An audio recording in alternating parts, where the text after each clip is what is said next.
కేంద్ర ప్రభుత్వం పద్మశ్రీ అవార్డులను ఒకరోజు ముందు, రిపబ్లిక్ డేకు ఒకరోజు ముందు ప్రకటించడం జరిగింది. మొత్తం 139 మందికి పద్మ పురస్కారాలు లభించాయి. 2025 ఏడాదికి గాను మొత్తం 139 మందికి పద్మ పురస్కారాలు ఎంపిక చేసింది.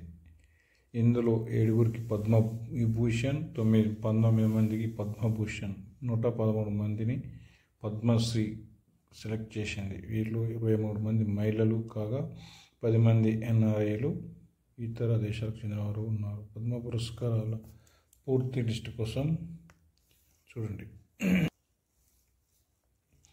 ముఖ్యంగా ఈ పద్మ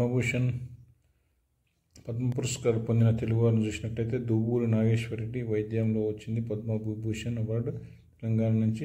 మందకృష్ణ మాదిగకు ప్రజావరాల నుంచి పద్మశ్రీ అవార్డు వచ్చింది తెలంగాణ నుంచి. నందమూరి బాలకృష్ణకు కళలు సంబంధించి పద్మభూషణ్, కేఎల్ కృష్ణ సాహిత్యం పద్మశ్రీ, ఏపీ మాడుగుల నాగపంచమి శర్మకు కళల గురించి పద్మశ్రీ, ఏపీ మిర్యాల అప్పారావు కళలు పద్మశ్రీ, ఏపీ వద్దిరాజు రాఘవేంద్రాచారి సాహిత్యం వచ్చింది. అదేవిధంగా గ్యాలంటరీ అవార్డులు కూడా ప్రకటించింది రాష్ట్రపతి. భారత రాష్ట్రపతి ద్రౌపది ముర్ము సాయుధ బలగాల్లో 93 మందికి గ్యాలంటరీ పురస్కారాలు ప్రకటించి 11 మంది మరణానంతరం గ్యాలంటరీ అవార్డులకు ఎంపిక చేశారు. ఇద్దరు కీర్తి చక్ర, 14 మంది శౌర్య చక్ర, 66 మందికి సేవా మెడల్స్ ప్రకటించారు.